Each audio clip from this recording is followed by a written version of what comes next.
Ada for rejecting my husband's offer to join him for a family funeral after he explicitly uninvited me. Husband, 28M, and I, 30F, have been together for a decade. Have a house together, no kids, we both work, we have a couple of dogs, the works. We met in college, I was local, he was from out of state. All of his family therefore lives out of state. When he graduated we stayed in my state, as he didn't want to move back to his home state. This past week his grandfather passed away.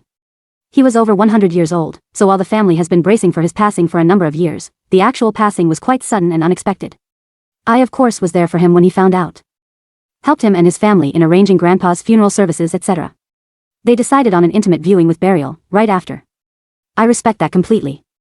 I asked my husband how he's getting back home in such a short period of time. I offer to drive, we price check against bus tickets, train tickets, planes, etc. He says he'd like to go alone because he's concerned about finances, and besides, our dog takes daily medications and I'd need to stay home to manage this. I'd already let my bosses know I may need to take time off, and had already arranged with a neighbor to be on call for medicating our dog, but okay, I understand his point. We can't afford to both get tickets out, that's fine. Just let me know how I can support you. The funeral is planned for Wednesday. He originally says he need to be there Tuesday, so he will work on flying out Monday.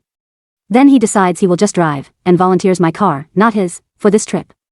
I say that's fine, and since we no longer need to worry about buying tickets, does he want me to join him to support him after the funeral? He says no, that it should just be family, and ultimately he wants to be there 100% for his dad with no distractions. I'm a little hurt, but at the end of the day, it's his family and his grief and it isn't about me. Then he decides that he should really leave Friday night. That way he has time to get there and spend some time with his family before the funeral and he won't have to miss work. He says he wants to work from home the Monday and Tuesday and he will only need to take off the Wednesday and he'll be driving home after, getting him home that night. Okay, seems fair. A little longer than I expected, but again, his family, his job, not my say. Yesterday he calls me to let me know his family has decided to play hooky on Monday and have a big get-together, including his sister and her husband, and his brother and his wife and kids. He also informs me that he will probably stay through the week so as to not miss any work unnecessarily and will return home Sunday. At this point my feelings are incredibly sore. He's assured me for years that I am part of his family and that I'm not an outsider, even though I have felt that way often. He first disinvited me because of finances, then when finances were no longer the issue, he said it was because it was an intimate family gathering but his siblings-in-law are welcome. He's concerned about missing work and wants to stay even longer, but is willing to be off his computer Monday without calling off to go to a big impromptu reunion. Then he has my car and leaves me with his busted van for twice as long as he originally was going to be gone. I let him know I was feeling hurt, and even though I knew it wasn't about me and it was a mournful event and I didn't hold things against him, I did feel very specifically excluded and like I wasn't part of his family. He said I was being selfish and I'd been keeping my distance from him in terms of communication since. Today he texted me to ask when I wanted him home as his siblings were going to take some time off, if he were allowed to stay longer so they could all catch up and go out and all that jazz. I told him to just come home when he wanted and to give me 24 hours notice, so I could watch to make sure he got home safe. It's a 12-hour drive and we share our locations. I then turned off notifications as I was pretty heated. Now he's blowing up my phone saying they want to buy me a one-way ticket out to be with them. At this point I've already told my bosses I won't need the time off. I told my neighbor he won't be needed after all and he's already made plans for the week. I've made plans to see friends, work on the house, etc. I called him and said no, that I had been excluded from the start and I wasn't going to scramble to make plans to assuage whatever guilt he felt when he was called out. He said that it was a hard week and his grandfather just died, and that I was being an asshole for not giving him grace and understanding. I feel like I've given him nothing but grace and understanding from the start. So before I say anything I regret Reddit am I the asshole, update. So, I took your advice and reached out to my father-in-law to share my condolences and express that I wished I could be there, but wanted to respect my husband's wishes that it be family only, and no, I was not passive-aggressive about it. I'm not trying to pit family against one another despite what some have implied. He called me immediately. He apologized on behalf of my husband and said he and the family were surprised that I hadn't come along. As when husband said he was driving they assumed any conflict of finances were no longer relevant, and that I'd be joining him as I always do. I guess they tore husband a new one when he explained what happened and insisted he call and invite me, and that they'd pay for my ticket out there so I wouldn't have to drive the busted van. He said I am part of the family and should be involved. I sucked up my ego and took the offer, as I don't want this to hang over us for the rest of our marriage for one and thoughtlessness or not. My husband deserves to be supported after seeing his grandfather. As I said in my previous post, I understand grief very well and know it can fog our normal sensibilities and have been sympathetic to this throughout this whole affair.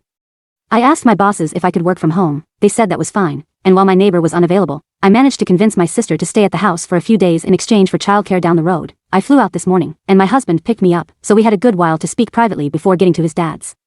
He says that he genuinely thought after the chaos of arranging the viewing, and hearing how distraught his dad was that it was going to be a brief, solemn, intimate visit and that nobody would be bringing their spouses along.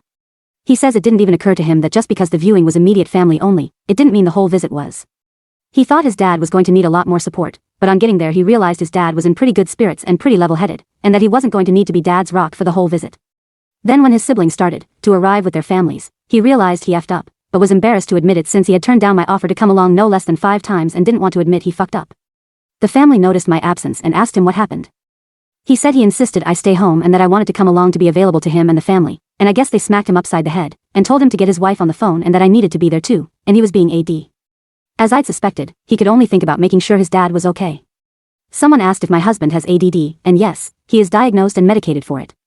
He added that growing up, his dad was prone to huge tantrums when he was upset, and would often scream at people and throw things, which I have witnessed, and with emotions being high this weekend, he was hesitant anyway to subject me to that, and I told him I had seen it before, and I am obviously more than capable of giving people some leeway when they're hurting, and that if it was an issue I had no problem removing myself or the both of us from the situation until it became safe.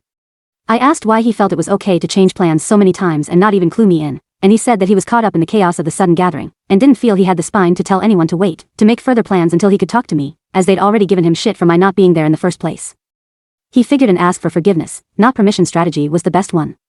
I mentioned that I had posted about this on Reddit, and that it received a lot of responses. He was upset that I had shared this vulnerable time, but was understanding that he put me in a hard situation and that at the end of the day, I needed support and advice and I was asking because I cared about him, not because I wanted him laid out. We agreed that regardless of his motivations at the time, there was some serious concern with how blasé he was about leaving me behind and how ready he was to say I wasn't close enough to come. We are going to be seeking counseling, both for this, and for working through some of his own familial trauma and overall grief counseling. As this is his first close death, comments, why did you let him take your car? At the time it was only supposed to be a 3-day max trip. As I commented in the original, he broke a side mirror on his van and didn't feel comfortable taking it on a 12-hour highway drive with limited visibility. I agreed with that concern as I wanted him to be safe, and it would only be for 3 days so limiting my own driving wouldn't be an issue. 10 days? Not so easy to manage. Why can't you just communicate like adults? We do, and we did. I didn't feel it was necessary to detail every word said, but I did say we had discussed my feelings before he left, during his first post-departure plan change, and again when he changed his mind. The first 2 times I tread gently but expressed my feelings transparently and offered full support of his emotions. The 3rd time I was less gentle but still firm, and placed a boundary on how my time and efforts were to be respected. I wasn't just keeping this all inside, I promise. He's cheating. No, he isn't. I totally understand where this is coming from, but genuinely, he isn't. As I mentioned before, we share locations and I can plainly see where he is at any time. Since his arrival, he's been firmly with FIL, and there are no exes/old flames in the area. Anytime he has visited family up until this last trip, for the last decade, I've been with him, so he hasn't had the opportunity to cultivate a side piece even if he wanted to. Why do you feel alienated? His family is very wealthy and focused on financial growth over familial connection, and was like this during husband's upbringing as well. They have previously expressed classist views but stopped when they learned of my upbringing, broke as shit. They've expressed to husband that they don't understand why he doesn't take longer hours, why I don't pursue a higher paying career in my field etc. when we chose our careers to have a better work-life balance. I've also recently learned they've made some less than great comments to my husband, about his and my weight and how they feel we're better than blatant laziness and gluttony. I didn't think it was relevant at the time but since many people asked, we separated briefly in 2017, 2 years before we married, as he had just graduated college and was in a crisis of direction. While it was amicable and we got back together within 2 months. His dad had told him that he was glad he dropped the leech. When husband said it was just a break while he figured stuff out, he rescinded the comment. Yes, this was 6 years ago, but I've always been suspicious of their treatment since then. That said, I am not rude to them, despite some assumptions. I am the same around them as my own family. Lastly, yes, I used the term his and my throughout the post. This does not mean I don't consider our families blended or that I don't accept his side as my own. It's merely for clarification and to emphasize that I knew this weekend was not about me. Which is why I didn't make a fuss until plans had been changed for the 100th time with no explanation or warning. I don't understand why you can't go to the funeral.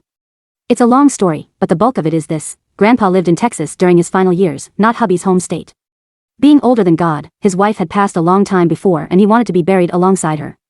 He was 101 when COVID hit, and his other son, his caretaker, made end-of-life arrangements during the pandemic, assuming he'd die that year.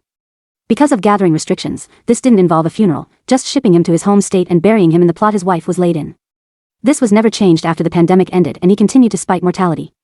When he passed, FIL and husband's siblings did not get a chance to say goodbye. And the funeral home was unwilling to change plans to allow him to be seen. As the family was in hysterics and grief, I took it upon myself to get in contact with the other son, the funeral home, and the cemetery to arrange a viewing. At the end of it all we managed to secure a private, brief viewing for immediate family to say goodbye before he was buried.